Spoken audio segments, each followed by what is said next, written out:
So today I'm going to discuss the microscopic models and some applications of frustrated magnetism. And then continuing Subhro, I'm going to advertise some of his talks. So Subhro will talk about some of the properties for the spin liquids. So this is my second time to visit India. And the first time my visit was Mahabaleshwar in 2009. So at that time, I first met Subhro as both of us students. And then this is organized also by one of the ICTS. And I'm very happy to come back. And this is the first APWQM workshop last year in Seoul National University. And most of the current organizers are put all efforts to hold this workshop. So just to begin with, the fragnets that we sometimes call this frustration plus magnets some people used to call this fragnets. And the frustration and magnet, what's magnet, everyone knows. This is a fridge magnet. And then the frustration is something, if you Google it, then you see this weird picture, which is the emotional response to opposition. So this kind of combination looks very weird. But in our community, quantum magnets, this frustration is very important. So this frustration and magnets, first of all, magnets, if you consider this fridge magnet, the iron oxides, and all they are ferro-aligned below a certain temperature. However, if you focus on some kind of magnetism, then in the periodic table, where should we look for is, of course, partially filled d or f orbitals. So among those you have, for instance, iron oxides. You have this partially filled iron with oxygens. Then all of this, any kinds of combination that will give some kind of, as long as they have partially filled d or f electron shells, then we can have some kind of magnetic degrees of freedom. Then let's think about weakly interacting electronic system. Then everyone are familiar from as long as we have lattice system, then we have periodicity, and then weakly correlated electronic system, we can have some kind of well-modified plane waves, which is a Bloch theorem. So we have the momentum space and energy space, we have some kind of band structure. And as long as our chemical potential lies somewhere in intersecting the band, then we have some kind of Fermi surface, and we call it as a beta. On the other hand, if we increase this interaction U, let's say we have interaction U is whenever we occupy 2 electrons, then double occupancy will cause the energy U. And if U keep increasing, then we know that it will go to, when U is going to very infinity, then we just allow one electron per site. And then as long as we perturb this in terms of kinetics, the Hoping term, then it develops this kind of nil phase, which is a Martin's layer. So this kind of picture, which is we are very well aware of. On the other hand, the geometrical, whenever we think about the magnetism for the insulator, first of all, then we have frustration. We can have some kind of frustration, not just simple near order or ferro order. So for instance, if we look at this kind of triangular lattice, and then the lattice geometry kinds of frustrates the system in such a way that if they want to enter parallel with each other, then this side is kind of frustrated. So in that sense, this geometrical frustration, because of the lattice geometry, we can have this frustrated magnetism. On the other hand, the frustration can be induced by the competing interactions. So first of all, this is a diamond lattice structure. So you can imagine that FCC lattice, 2 interpenetrating. So you have this kind of diamond lattice. And then every single side, you have this four neighbors. So as you see here, this different orange sphere is always attached to this neighboring sites colored by red. So then as long as we have just nearest neighbors, then we don't have any frustration, because as long as we have antiferromagnet nearest neighbor interactions, then we can always put spin up for one color and spin down for another color. On the other hand, if we allow some kind of competing interactions, which is second nearest neighbors, then they start system to be frustrated. So this kind of competing interactions, the competition between J1 and J2, can give rise to this kind of frustrated magnets as well. So then how can we measure?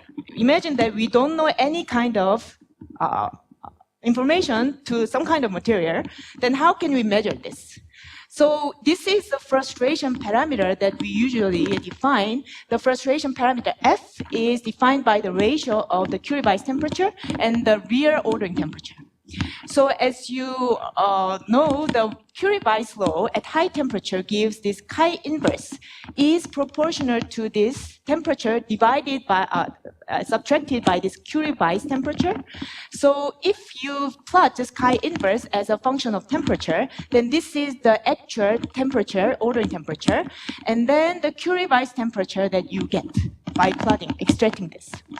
So then if this F, the ratio between Curie-Weiss temperature and the real ordering temperature, is getting larger and larger, then we call this system is more and more frustrated.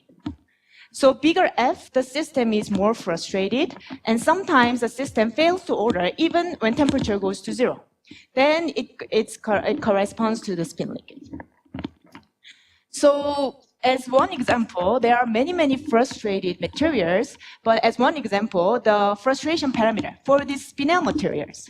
So let's say the chemical formula spinel is AB2O4, and then, of course, we are considering just insulator, and only A site is magnetic. So then they form again this kind of diamond lattice structure, and there are a bunch of series of these compounds. So these are like cobalt, rhodates, and also manganese scandium sulfur, and iron scandium sulfur, and etc. And this is a plot. If we have this material, then what is the frustration parameters? So as we go along this direction, then the system is more and more frustrated. So then you have to ask, as I introduced earlier, if we consider just nearest neighbor interactions, just dominant nearest neighbors, then there's no frustration. As long as we have this nearest neighbor anti-ferromagnetic interactions, then this orange sphere, you can just put spin up, and then the red spheres, you can put spin down. So then there's no frustration. Every bond will be happy. On the other hand, if we introduce these second neighbor interactions, then the system starts frustrated. So then you have to first ask, why this next nearest neighbor, usually very, very small and not very competing with nearest neighbor, but why this can be comparable to the nearest neighbors? So then the answer is, this is an insulator, and if you consider the super exchange paths, in other words, starting from this A site in the spinels, and then A site, and then there have some super exchange paths, A goes to X, goes to A, for instance, and also A goes to X, B goes to X, and then X goes to B goes to A. Those kind of multiple super exchange paths can give this competing interaction. So in other words, the next nearest neighbor can be quite comparable to the nearest neighbors. So this is the simplest model that we can consider. This is just spin and the nearest neighbor and next nearest neighbors. So we first think, the simplest thing that we can do is what kind of ground state that we can have if we consider this as the magnitude goes to infinity, which is we just usually call this as a classical spin. So you just consider this spin S as a just simple vector, a unit vector, and then trying to minimize this energy. So then what you get is, if the J2 is very, very tiny, negligibly small, then we only have dominant nearest neighbors. So then, as I mentioned, the system will favor near order. In other words, you just put this orange and red color spin up and down, respectively. On the other hand, if we keep increasing the ratio, J2 over J1, then the system starts to develop some kind of spiral order. So those kind of spiral order, as I coloring here, that will describe by some kind of wave vector Q. So this kind of wave vector Q, they have not just a single Q. The interesting thing for this diamond lattice with J1 and J2 Heisenberg model, this wave vector Q lies on some kind of spiral surface. So as I show here, again, this is a classical spin, and if we just consider the spin as a simple unit vector, just minimizing the energy. So then this wave vector Q can be lying on some kind of forming surface. So you can imagine that every point Q here, every value point Q will have this exactly same ground state. Now, the wave vector Q is just describing what kind of spiraling spin order that they have as a ground state. So, of course, when we change the ratio of J2 over J1, then by increasing this ratio, you, of course, have different type of ordering wave vector Q. But the key point is it has extensive degeneracy, as you see here. So extensive degeneracy even for the classical ground state. On the other hand, you expect this. If you do the Monte Carlo simulations, then you start finding some kind of difference from our intuition, as we just saw the previous page. And if you do the simple Monte Carlo simulation, classical Monte Carlo simulation, then you see that they always prefer this green-colored ordering wave vector Q. So it's different ratio of J2 over J1. But the point is, among this extensive degeneracy, they always prefer to select certain ordering wave vector Q, which sits on this green sphere. So why is that? So why this special selection of spiral order happens when we go to the lower temperature? And then it turns out, if we have some finite temperature, then we always have to take care of the entropy effect. And this entropy can select among this extensive degeneracy of the ground state, will select a couple of this symmetry allowed different special ordering wave vector Q. So this kind of accidental degeneracy exists when temperature is absolute zero. So we have this energy accidental degeneracy, we have this enormous degeneracy for this spiraling ordering wave vector Q, but that can be fragile if we have some kind of finite temperature which entropy will select a certain specific ordering wave vector.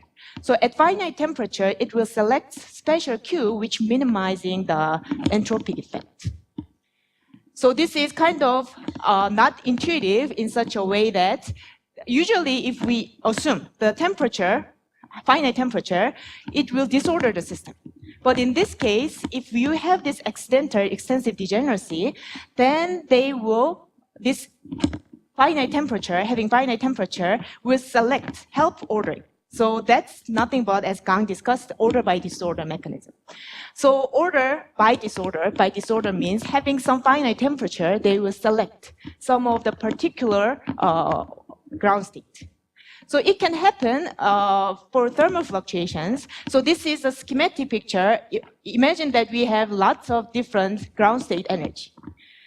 But this environment for the excited states, they have this different environment. So because of that, we can have this energy by integrating out the entire zero quantum fluctuations. We can have some special selection for the green spheres. And this is also not just coming from the entropic effect, but also can come from the quantum order by disorder. Just calculating what is the 0 point energy selects some special ordering wave vector Q. So that's usually thermal order by disorder or quantum order by disorder.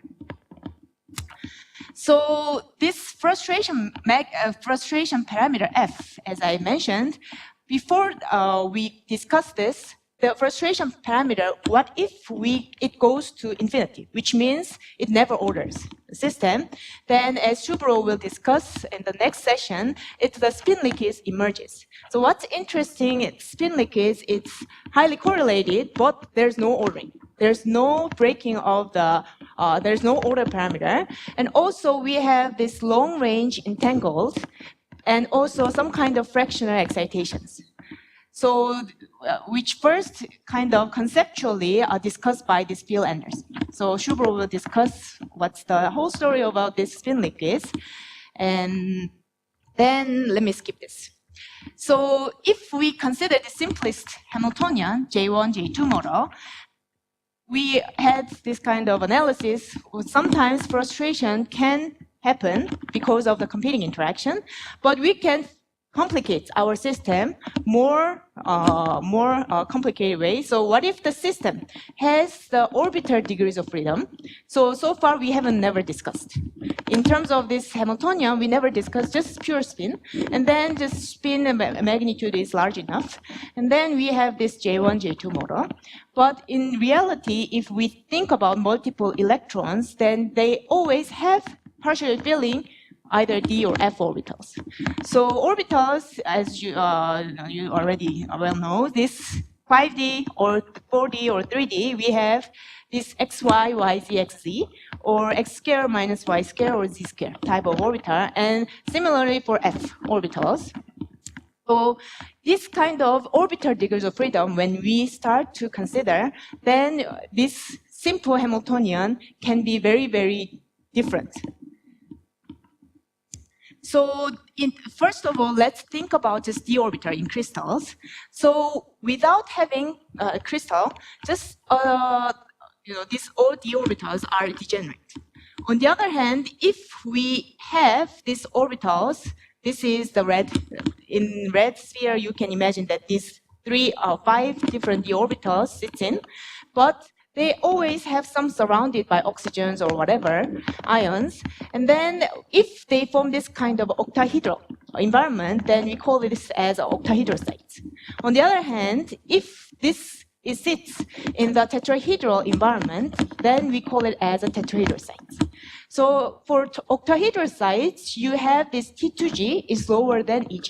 T2G is nothing but xy, yz, xz type of orbital, and EG is nothing but x square minus y square and z square. And for the tetrahedral sites, it's flipped. So you have to keep in mind this octahedral sites, you have lower T2G and higher EG. Why is that? Because you have, for instance, this 3z square, a z square type of orbitals, then they will have the, the more recursive Coulomb interactions between this oxygen and this ion. So then, continuing this, what if the system has this orbital degrees of freedom? Let's think about these spinel materials, going back to this diamond lattice. And then the manganese is, in this material, its valence is 2+. So for manganese here, the valence is 2+, have 3d orbital with 5 electrons. So then each of these sites is in the tetrahedral sites. If you taking into account how the sulfur is surrounded by, then you can figure it out, it's in the tetrahedral sites. Then as we discussed, this EG is lower, T2G is higher, but if we consider 5 electrons, and then just occupying all these 5 different states, then there's no orbital degrees of freedom. We just spin S is equal to 5/2. That's why we didn't include this orbital degrees of freedom, which is in principle quenched for this manganese, scandium sulfur, for these spinel materials. On the other hand, if we consider next to this manganese to the iron sites, then again it's tetrahedral sites. But this iron 2+ has 6 electrons in 3d orbitals.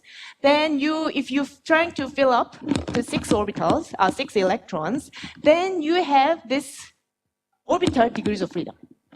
So degenerate orbital degrees of freedom is now playing a role in this iron 2+ this spinel materials. So for total spin, S is equal to 2, and in addition to that, we have this orbital degrees of freedom. So these d orbitals in crystal, going back to this iron 2+, we have this EG orbitals.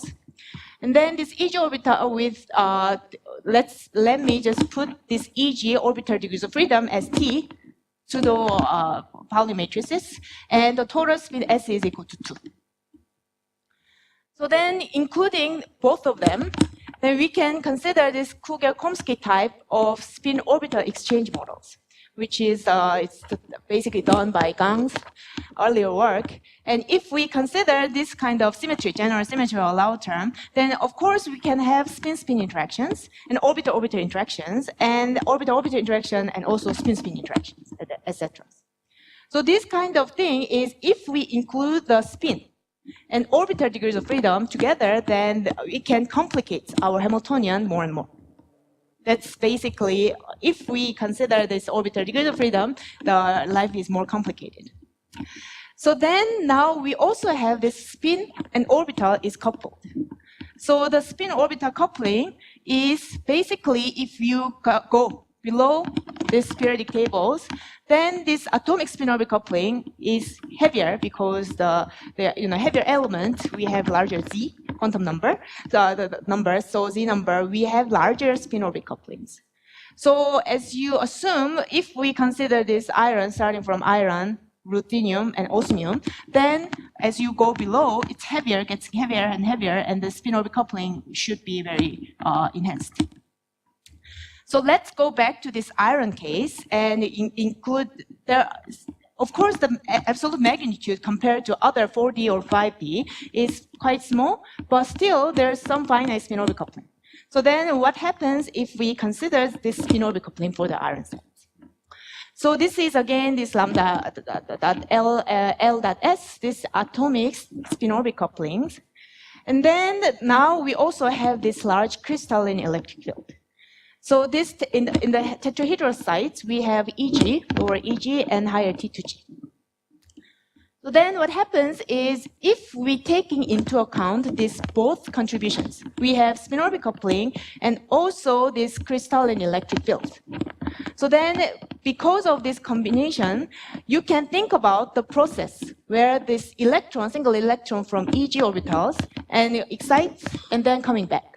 So those kind of second order process will determine this lambda, which is lambda is order of, should be the original atomic spin-orbital coupling lambda square divided by this tetrahedral, the crystal field splitting. So you will have this kind of Hamiltonian, because of, again, combination of this atomic spin-orbital coupling and also crystal field splitting. So it turns out, if you just consider this S is 2, and this T, again, is degrees of freedom for the orbitals. So T half, then it favors this spin-orbit singlets. So spin-orbit singlets is nothing but the spin and orbital is kind of entangled, and that favors this single singlet, and that forms this quantum ground state.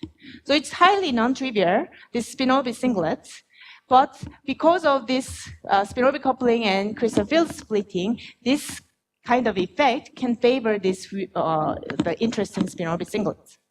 On the other hand, because of the spin-orbit coupling, as we mentioned, we have this kind of effective spin-orbit couplings, and the energy scale is estimated around 20 Kelvin. On the other hand, as we discussed, we have some kind of spin exchange interactions, which can be described by Kugel-Khomskii type model. So then we can think about, if this is dominant, then they have this spin exchange interactions dominant.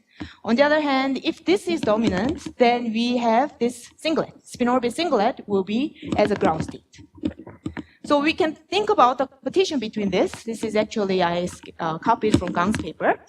So if you consider this temperature as a function of X is nothing but just tuning this parameter, this ratio, these exchanges and spin-orbit coupling strength, then there's some quantum phase transitions starting from spin-orbit singlets and then goes to some kind of ordered state. Can be canted antiferro with orbital ordering or this incommensurate spin orbital orderings. So this kind of general feature can appear if we consider this spin-orbit coupling and also crystal field splittings. And other examples that I want to give is that this double perovskites, this is molybdenum and osmium. The double perovskite is, you imagine that usual perovskite, 113, and then you double them, and then you consider this B site and molybdenum site is occupied by different ions. So we call this as a double perovskite, and they form this FCC lattice. And if they are occupied by molybdenum or osmium, again, in the periodic table, this has 4D or 5D, which is, in principle, we can expect strong spin-orbit coupling. So because of this strong spin-orbit couplings, then this material is known to be an insulator, body insulator, and the ground state, it's still controversy, but from the experiment, this ground state, this molybdenum, for instance, we have this exotic valence bonds state. So how can we understand this? Again, we go back to this, it sits on the octahedral site. So if you again focus on the molybdenum single ion and then the surrounded oxygens, then it sits in the octahedral site. So then you have this crystal field splitting T2G and EG orbital splitting, and then you have just one electron.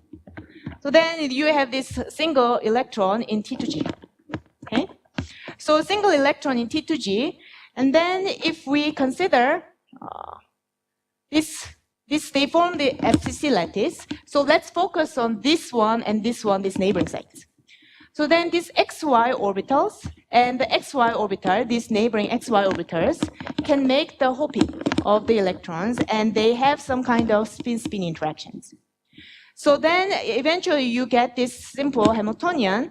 We just only considering the Coulomb repulsive interactions without Hund's coupling, then you have the spin-spin interaction whenever they have some kind of electrons along this nearest neighbors for these particular orbitals xy.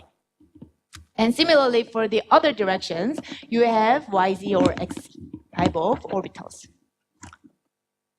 So then again, if we consider this molybdenum is forming this FCC lattice, and a single electron sits there, and this is again the Hamiltonian, then we also have these spin-orbit couplings, right? But let's focus on, we neglect the spin-orbit coupling and what is the ground state. So for negligibly small spin-orbit coupling, then turns out the ground state itself is some kind of hardcore dimer covering. In other words, if you consider these dimers, the singlets, spin up and down combination, then singlets, there are many, many configurations which covers this entire FCC lattice.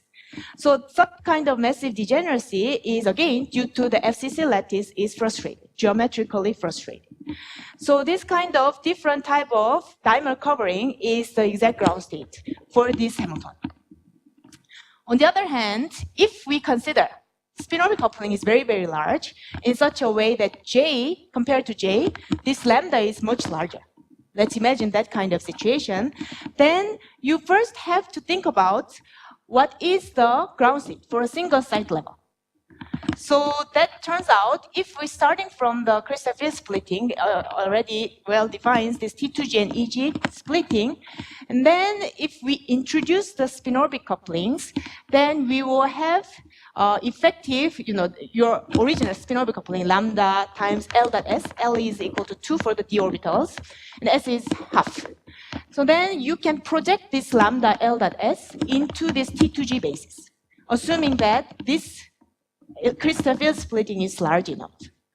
So then this will give, with minus sign change, this effective, because we are projecting onto this T2G level, we will have this effective L is equal to 1 basis, and this small L dot S, this kind of thing. So again, starting from your original lambda L dot S, L is equal to 2, now you project this onto this T2G level. So that will give this, flip the sign, lambda, and small l, which is describing these 3 states in T2G. So with these spin-orbit couplings, what you find is this splitting. J is now a good quantum number, and J effective 3/2, and J effective 1/2. If you consider just a single electron in this situation, then of course the system prefer to just put a single electron in J effective 3/2 states. So J effective 3/2 state is nothing but you have this highly XY-like, or the combination of YZ and XZ combined with some spin up and down. So this is like the pseudo spin 3/2 basis that we think about. So then, considering this large enough again, then you can rewrite in this basis what kind of Hamiltonian. So now you require 4 bases, and then with 4 bases, you can just divide it into small s and tau. But eventually, up to some constant, you will find this Hamiltonian, which exactly what we found before, but just the interpretation is different. Okay? So then we already know what kind of ground state of this Hamiltonian, which is again the dimer covering. So ground state for this, even for the lambda, is very, very large case. Then the ground state is hardcore dimers. But this dimer is not just spin up and down singlets, but spin and orbit coupled singlet covering. So this massive degeneracy, again, and this each of the dimer is nothing but this combination of L is equal to 1 or 0, 0 or 1. The first is nothing but L is equal to 0, LZ is equal to 0 or 1 or minus 1. And this one is spin up and down. The combination of this will give this effective spin up and down, and that will form some kind of singlet. So that's nothing but that we can expect, the spin orbit dimers, when we consider the spin orbit coupling is large enough. Okay, and then we can also discuss what kind of other examples that we can discuss. So generally, so far we've discussed like such as the starting from the simple spin-spin Hamiltonian, we discussed just Heisenberg. Or we discuss this Kugel-Khomskii type of Hamiltonian. On the other hand, we can, in general, we can write the spin, each component can have some kind of finite interaction. In other words, not just diagonal part, but you can have some off-diagonal part. In other words, spin X component can couple to spin Z component, etc., etc. So this is the most general form, which we have the three spin components. Then we can have the simplest thing, the Heisenberg or Ising or XXZ type of things is well understood, but you have to ask what kind of generic Hamiltonian that we can think about if we consider strong spin-orbit coupling. Okay, so the first example is this Kitaev spin model. So this first example is nothing but, I think people have been discussed. So for sodium iridates, or the lithium iridates, or the ruthenium chloride, there are many, many compounds. And if you consider the valence, it's insulator. And if you consider the valence, iridium is 4+, ruthenium is 3+, and it occupies 5D, the most outer shell 5D or 4D. So as long as they are occupied by this 4D or 5D, we have strong spin-orbit couplings. So, and also we have these 5 electrons in these d orbitals. So again, we have to ask first, if this iridium surrounded by oxygens, they are in what kind of surrounding environment? So it turns out for these materials, it's in the octahedral site. In other words, this iridium, single iridium, it has the forming this octahedral, surrounding is octahedral, they form this kind of octahedral sites. Then again, we go back to this crystal field splitting where this T2G and EG is, T2G is lower than EG. So now you feel these 5 electrons in these d orbitals. Then of course, the system prefer to fill up to this low T2G level. And then you starting from these 5 electrons, then you consider the spin-orbit coupling, which is in principle quite large for these kind of compounds. Then it splits again into J effective 3/2 and 1/2. Yes. Sorry?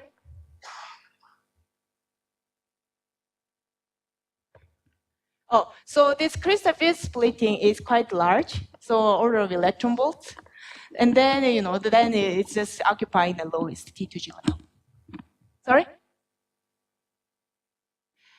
It depends on, for instance, the cobalt high spin, low spin, whenever we discuss that, then this crystal field splitting is not too large, then it's possible that you occupy for the 6 electron, you occupy this and up to here and then coming back to you. So high spin, low spin, it depends on how energy scale that we material have. But let's just focus on this crystal field splitting is large enough, and then we have T2G and EG orbital splitting like this. Any other questions? Yeah. Doesn't. Yes. Sure.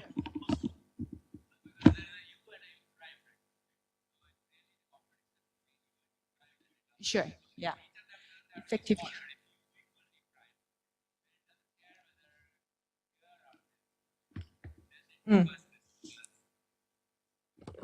Yes. So accepting this crystal field is well separating this T2G and EG. And now we discuss this spin-orbit coupling. Then, as I mentioned, it well separates 3½ and 1/2. Because we are starting with 5 electrons, then this 3½ is fully filled. And there's only 1 electron in this J effective 1/2. Okay? So J effective 1/2, unlike what we've discussed for D1 case, J effective 3½ case, where we have this J effective 3½, we have XZ or XY with spin up or down mixture, and also the combination of YZ and XZ mixture with spin up and down. This effective 1/2 is something like you have to have this, this spin up and spin down. So you have to have this isospin with spin up and XY combination with spin down with XZ and YZ, like this. So if you sit and with spin-orbit coupling and just a single site, and then you will find this is indeed what you get as this.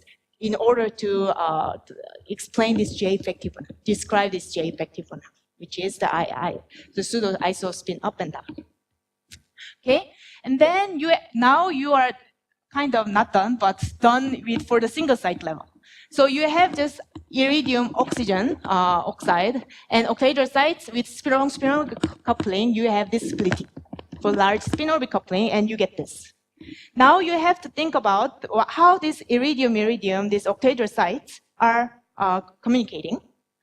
So this neighboring, now you are going to add this iridium octahedral sites and iridium octahedral sites, the neighboring sites. And then you can think about, of course, they're more complicated, depending on what kind of angle that you can choose. But there are some, the simplest case, the corner share, whether it's corner shared in such a way that for a single site, let's say this is the iridium, and they form this octahedral site, oxygen form octahedral sites. And then this iridium, if you connect to the neighboring iridium, whether this oxygen is in the middle or not. So then this has this iridium, we have this 180-degree angle. And this is, we call it as a corner is shared. Okay, so corner is shared in such a way that this oxygen is shared by this, this corner. One of the 6 corners are shared by this iridium. Okay. On the other hand, you can also have this edge shared. In other words, if you're starting from this is different point of view, so let's consider this this again iridium, and then it's not shared, it's not corner sharing, but just edge is sharing. Okay, edge means now you cut in the middle of these 2 oxygens. Okay, so this is the simplest situation that we can have. Of course, in real material, it should be somewhere in between, but let's consider the simplest case, the corner shared or edge shared. So then for the corner shared case, you can think about you starting from these T2G orbitals. So think about, let's say this is XY plane, and out of the board is Z direction. So then these XY orbitals and XY orbitals, they will have some kind of super exchange because of in the intermediate oxygens, which is Py. So then, of course, they will have some kind of interaction between this XY orbital, XY orbital.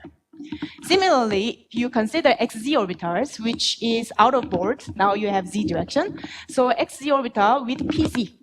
Through pi bonding, similar for this, you will have some kind of XZ orbital is hopping, coupling. On the other hand, for the edge shared case, if you consider this YZ bonding, so again, this is, this should be Y direction and this is X direction. So we are kind of tilting our angle for 45 degrees. And then this YZ orbitals, now it has some kind of super exchange interaction with PZ. And then it can hop to this XZ orbitals. And similarly, you have 2 paths going to this up and then going to down. So you introduce these 2 type of paths. But for both of the cases, you're starting from YZ or XZ, and then you have some kind of overlap with XZ or YZ with different orbitals. So for the corner shared case, as I mentioned, for this case, we can think about Now, each of these sites, as we already discussed, for a single site level, for the large spin-orbit coupling, we have this kind of J effective 1/2 pseudospin. So this is sitting on every site. And then now we want to project whatever we have this super exchange paths onto this J effective 1/2 basis. So starting from this orbital to orbital hopping, now you project onto this J effective 1/2 pseudospin basis. So then what you get is the Hamiltonian is nothing but the spin and spin isotropic interactions, and also depending on what ij, which site I, we have electron, iridium, and site j, you have another neighboring iridium and their vector. This kind of Hamiltonian is achieved, as long as you're projecting onto the J effective 1/2. And again, this S is nothing but spin up is for this isospin up, and spin down is this isospin down. So it's not just pure spin. So you have the Hamiltonian, which is like J1 and J2, and the order of J1 is usual, as we discussed, this T squared divided by U order. How the electron hopping square divided by the on-site Coulomb. On the other hand, this J2 is for the Hund's coupling is small limit. It's approximately this Hund's coupling, the take ratio of this on-site Coulomb is this order of energy scale. Okay. So this is what happens for the corner shared case. For the edge shared case, you can do the same thing. So for the edge shared case, you starting from this YZ or XZ, and it hops through these PZ orbitals. And you can do the same thing, which is the projecting onto this J effective 1/2 pseudospin basis. And then what you get is these two paths are canceling with each other, as long as you have just on-site Coulomb interaction. On the other hand, if you introduce the Hund's couplings, then this Hund's coupling J is determined by, as long as we have some finite Hund's coupling, then this determines this spin-spin interaction is very anisotropic in such a way that this is, again, everything is sitting on the FCC lattice, not FCC lattice. So we have this bond, for instance, then this one side, two side, and three sides. And along this bond, only pseudospin, isospin, ZZ component is interacting. On the other hand, for this side, XX component is interacting, and along the other bond, we have only ZZ, YY type spin interaction. Sorry? Spin? Oh, it can be ferro or anti-ferro, yeah. Yes. So this kind of isospin interaction is, again, isotropic means the Heisenberg-like interaction is vanishing because we have two paths and they are exactly canceling with each other, as long as we're projecting onto this effective pseudospin basis. On the other hand, as long as we have some finite Hund's coupling, then we have this kind of term. This kind of term is highly anisotropic, which is depending on the bond direction. Then you have either pure XX, SX interaction. For the other bond, you have ZZ interaction. The other bond, you have YY interaction. Yes. Yes, this times this. Yes. So for this edge shared neighboring, we can have, again, this is highly anisotropic. In this S, again, I'm emphasizing this pseudospin basis. And if we consider what kind of iridium oxide, iridium sites they form this kind of honeycomb kind of lattice. And depending on how you consider the neighboring site, depending on the vector, if they are sitting in the XY plane, then this neighboring site sitting in the XY plane, then they have the strong spin interaction only for the Z component. On the other hand, if you consider this YZ plane or XZ plane, it has either YY, spin Y component are strongly interacting, or XX component are strongly interacting. And this is nothing but if you just plot on the two-dimensional honeycomb lattice, you just plot this. And then this is XX, sorry, it should be YY, YY or ZZ. Okay? Those kind of anisotropic interaction, which is nothing but the realization of the Kitaev model. And I think I realized just Subhro will not talk about this, but this is exactly solvable model for the spin liquid. Okay? And then I want to introduce some kind of other examples. Again, back to these general questions. Can we have some kind of other exotic cases? So just before, Kitaev model is nothing but, for this, all other component is 0, but for depending on the direction of the neighboring sites, you only have XX or YY or ZZ. That's what you have. So let's focus on this quantum spin ice, as Ying-Jer and Gang and also discussed, this 227 material. So you have these rare earth ions and also transition metals and oxide. And you have this rare earth ion with valence 3+, and depending on what kind of ion that you occupy to this rare earth, you of course have F1, 2, 3, whatever you want, up to 13. And depending on what kind of material, you always have different kind of filling, electrons, of course. And this TM is nothing but the transition metal series. There are a bunch of materials. But the interesting thing is, for both A site, rare earth sites, and the transition metal sites, this A site and B site, independently, they form some kind of parallel lattice. So parallel lattice, as Gang already drew here, so it's corner shell tetrahedra. So you have this A site, for instance, you just focus on the A site, then they form this kind of corner shell tetrahedra. And if you just changing the point of view for the B site, they also form this kind of corner shell tetrahedra. So that both of them independently form the parallel lattice. But let's just focus on the B site. Is not very important, it's inert. And then insulating phase, we just magnetic A site. So this is again the parallel lattice structure. And this is occupied by rare earth series, which is F orbitals. So the F orbitals, usually the crystal field splitting is quite small. It's order of 10 milli-electron volts. It's because the inner 4F shell is well screened from the outer shell. There are more outer shells, which is 5sp or whatever D or 6s. Those kind of orbitals are well screening. And then these 4F electrons are more localized. So in this situation, for the F orbital, unlike what we have been keep discussing for the D orbitals, you always have the crystal field splitting is larger. But then you consider the spin-orbit coupling as a next subleading energy scale. But in this case, it's opposite. So whenever you discuss the F orbitals, the crystal field splitting is not very dominant compared to this very large spin-orbit coupling. So you always consider this large spin-orbit coupling first, because the spin-orbit coupling is of course large because higher Z atom number. And then the electrons in F orbitals are well described by then Hundro. So let's ignore this crystal field splitting for now. And then we just consider, you have the F orbitals, and then you have number of electrons. Then as we discussed, you already learned from the textbook, the Hundro is very well applicable. So Hundro, for instance, the ytterbium titanates. The ytterbium 3+ ions, we have just a single hole in the F orbitals. So then Hundro is nothing but, you have L is equal to 3, a single hole, and S is equal to half.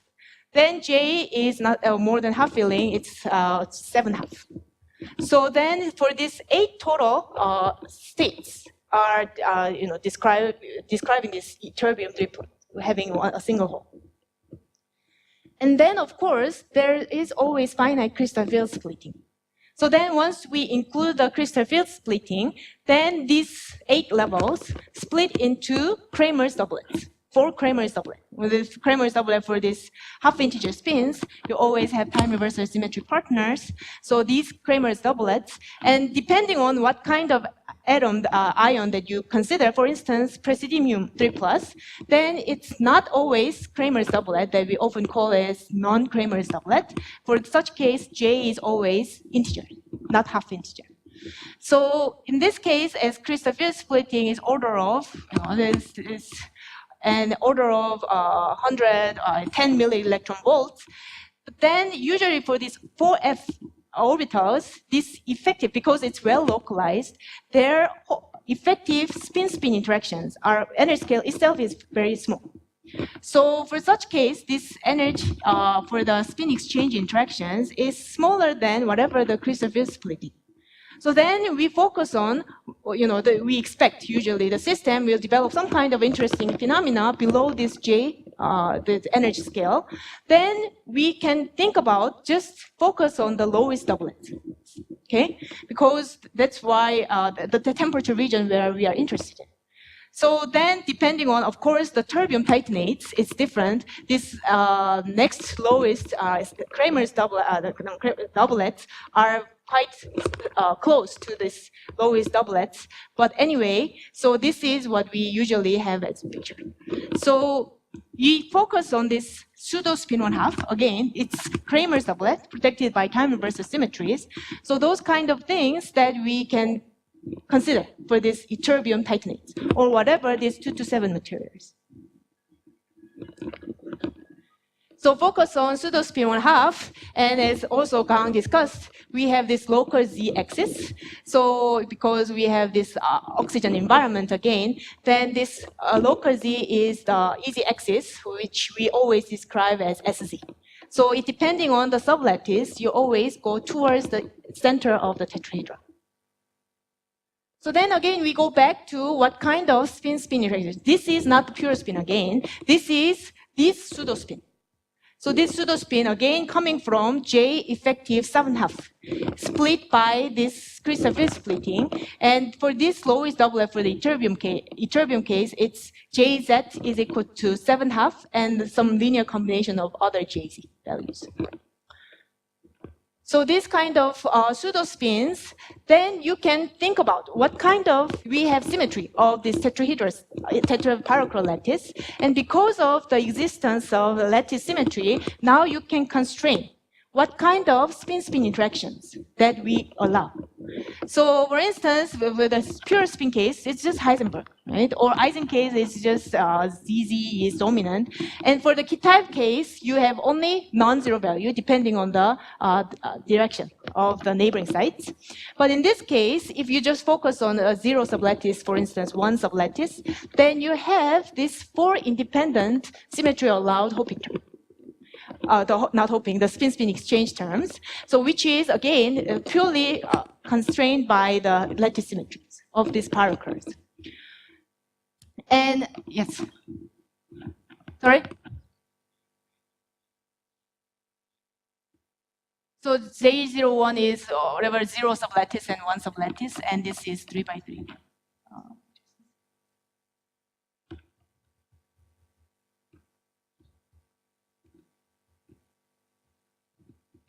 Sorry, am I missing something? So if we consider this, then we can rewrite. This is nothing but, this Hamiltonian is nothing but you just rewrite, just as coming as a linear combination of all this. Then you first of all have SZ, which is well defined along this local z-axis. And plus you have spin flipping term for this pseudo spin, S plus S minus. That's allowed for any of the pure spin as well. And this component, the magnitude should be the same. But in this case, because they are complicated pseudo spin 1/2 system, you don't have to have this JZZ and plus minus is have to be the same. And on top of that, you can also allow this weird term, which is S plus term. Because it's not the SU2 symmetric spins, it's just pseudo spin 1/2, you don't have to conserve the spin. So you have S plus as well, and also SZ couples to S plus for the neighboring sites. Yes. Yes, everything is in the local basis. Right. Yes. For this is all the local basis, in the local basis. So this SZ is nothing but along for 0 sublattice, you have local z-axis here, and this is local z-axis here for the sublattice 1, 2, and this is done. So J01 is just focusing on the 0 sublattice and 1 sublattice, and of course they will transform. If we transform this 0 to 1 and 1 to 2, something like that. So this is only focusing on the single bond between these 0 and 1s of lattices, the nearest neighbors. And of course, they itself, if you focus on going to 1 and 2 different spins, the sublattices, then you have this transformation. And this Hamiltonian is written in the local basis. Sorry. So this one is seriously will be taken into account in Subhro's talk. So how can you understand? Starting from this Hamiltonian, how can we understand? Basically, this quantum spin ice is another type of quantum spin liquid. And how can we understand the ground state? And what's interesting for this? And we'll continue by Subhro. So I think after this, of course, why we are studying this, the exotic states of matter are always interesting, such as quantum spin liquids, like topological order fraction excitations. But rather than that, because I sometimes ask my students, what are the applications? What are the applications for this kind of quantum frustrated magnetism? And of course, it's not there are many applications, but I just want to complete my story, just introducing two kinds of applications that we can think about. So first one is ferroelectricity in spiral magnets, and also this second one is magnetocaloric effect. So ferroelectricity in spiral magnet is nothing but if we have some kind of competing interaction, as I keep considering, then imagine that we don't, the system doesn't develop spin liquid, but let's think about it orders, but with some kind of spiral order. So you have some kind of spin or ordering wave vector, Q, defined by Q, and then for this Q, you have this spin is spiraling. And that is realized, we assume it's been realized because of the frustrated spin-spin interactions. And then what we can do is, on the symmetry analysis, it's done by, in this paper, if we consider some kind of cubic symmetries, and then this kind of spiral order, in terms of symmetry, it can couple linearly to this polarization. So this M is nothing but you have this M. So for the spiraling order, you can consider M as M1 times cosine whatever Q dot R plus M2 times sine Q dot R for the orthogonal direction. And this orthogonal direction along this one and this one, okay? And then if we have this kind of spiraling order, what happens is that it can linearly couple to, this is always general, so this is general coupling term. So polarization can couple to the magnetization. So as long as we have some kind of deviation in the magnetization as space, then you can always have this kind of P is basically starting from P square, and then you have some finite, as long as you have some finite value for this, then P is now having some non-zero values to minimizing the energy. So this is our spiraling ordering wave vector direction, and then E3 is nothing but this spiraling is perpendicular direction, where this spiral order is realized. So then we have this E3, and then based on this analysis, the polarization can occur for this perpendicular direction of this E3 and Q. Okay, so this actually is well explained, this manganese tungsten oxide, where we indeed have this kind of ferroelectricity induced by this spiral magnets. And then another case is this magnetocaloric effect. And this magnetocaloric effect is nothing but the temperature of magnetic material varying by, of course, applying or removing this magnetic field. So it can have some applications. First of all, it's eco-friendly and magnetic refrigerator technology. So still, a lot of people are actually trying to find some new material which we can realize this magnetocaloric effect, which is large magnetocaloric effect. So this is like entropy and temperature axis. And if you consider the entropy at given fixed zero magnetic field and applying magnetic field, then depending on by cycling this process, then you have some kind of heat extracting from this magnetic materials. So one of the thing is this manganese vanadate. This again is spinels. So this S side forms diamond lattice and B side forms parallel lattices. Because I don't have enough time, I cannot explain all the details. But there's some nice review papers. Or also, you can just look at this paper.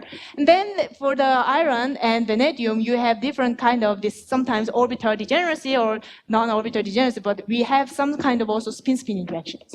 So these materials, or iron vanadate or manganese vanadate, you can have this kind of orbital degrees of freedom and spin degrees of freedom playing together and play some important role. And the frustration, of course, because they are sitting in the frustrated system, a geometric lattice. And then the intertwined this orbital or spin degrees of freedom can induce. This is how this entropy change as we tune this iron and manganese as an X direction. And as you see, here there's some kind of transition temperature because there are some multiple transitions because of this frustration and the orbital degrees of freedom. There are some multiple transitions, and near at the vicinity of these transitions, you indeed, if you measure how the entropy changes, they have the big change of this entropy, which is indication of the large magnetocaloric effect. So this kind of application that we can think about. So let me just finalize my, this is my final slide. So starting from the frustration, which in principle can be occurred with this lattice geometry or computing any kind of interactions, then it can be ordered or not ordered. And for not ordering case, the spin liquid realization will be continued by Subhro. And then if we're taking into account the orbital degrees of freedom, then we can write down the Kugel-Khomskii type model. And then, of course, if the orbital degrees of freedom and also the spin and orbital are coupled, and then you have to consider how the energy scale, what is the crystal field splitting compared to this crystal field splitting and spin orbit couplings, and that can be applicable for different D and F orbitals. And then this spin-orbit coupled pseudo-spin basis, we can have a bunch of different anisotropic spin exchanges, which eventually will realize interesting phenomena in frustrated magnets. So with that, I would like to thank you for your attention.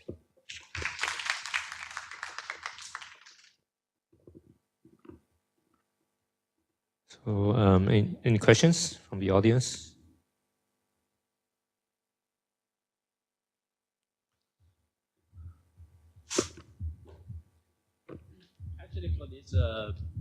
For this FCC, yes. D1 and 5D1, what's the actual ground state? The spin orbit dimers. Yeah. What's the ground state? The ground state. The dimer covering on the. Yeah, dimer covering. So they have massive exotic. Yeah, but eventually, to further interaction, other interactions. Sure, the other interaction can also perturb, but the main point for this George Jackley's work is that unlike the 2D other lattice system, for the FCC, if you introduce the Hund's coupling, then it doesn't perturb this dimer covering. So usually they may select some special type of dimer covering, but for the FCC lattice, even though you introduce this Hund's coupling as a perturbation, this ground state doesn't still remain as a ground state. It's all dimer coupling. But the system, the material itself is not obviously singlet. There's some ambiguity, but I think based on this, at least for the not osmium, but the other compounds, they believe that it's kind of gladly balanced bond state. Yeah. So in my early paper, like a PRB paper, yes. We also cover some dimer. It's not in terms of the same language. It's a different language. In terms of jazz, yes. And you got the dimers, but not in terms of introduce effective spin and pseudo spin. Right. But yes. in terms of jazz, it's a jazz z plus minus 1/2. Doublet the dimers on the XY plane. Sure. But in the XZ plane, it will be JY plus minus 1/2. The dimer. So over there, we cover some kind of dimer covering, and then the system breaks translation symmetry and develop a gap. The experiment was something somewhat different, I think. Yeah, somewhat different. That's why they published this last year, I think. Yeah. So if you are interested more, then look at this George Jackley's. Okay. So for these pseudo-spin here, pseudo-spin half systems, I actually have two questions. First is there any counterpart empirical rule like Kanamori good enough Anderson rule to just by looking at the structure, can you tell whether the interaction would be ferromagnetic, antiferromagnetic, or how anisotropic is? You always have to write down what is your lowest doublet or quartet that you orbit. I understand. So by doing a careful analysis, you can always figure out what's happening. My intuition don't have that. Okay, so then the second question is, even though this Kramer's doublet is pseudo-spin effective half, right? But actually the underlying magnetic moment could be huge. Sure. And given that your energy scale of the system is usually small, then would it be necessary for one to consider magnetic dipole-dipole interaction in addition to the exchange? Once we once our J is large enough, of course, dipole-dipole interaction will be very important. Yeah, but usually for a real system, is it really necessary, or how? I mean, to what extent can one stick to the exchange interactions and ignore the dipole-dipole interactions? That's a good question. So in principle, with larger J, we should introduce this dipole-dipole interaction, long-range interaction. But for instance, this Ytterbium case, this J is 7.5, right? And for this pseudo-spin half basis, I think this anisotropic spin-spin interaction is well described.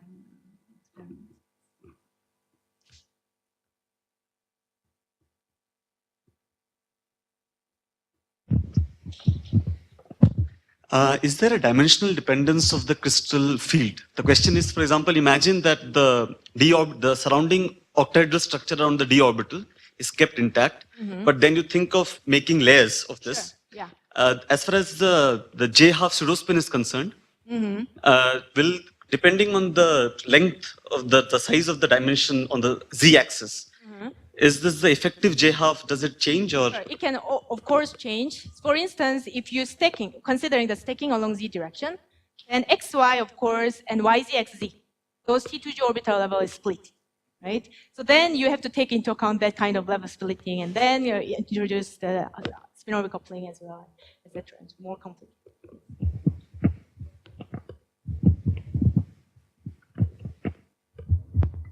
Okay, if no further question, let's SungBin again and break for lunch.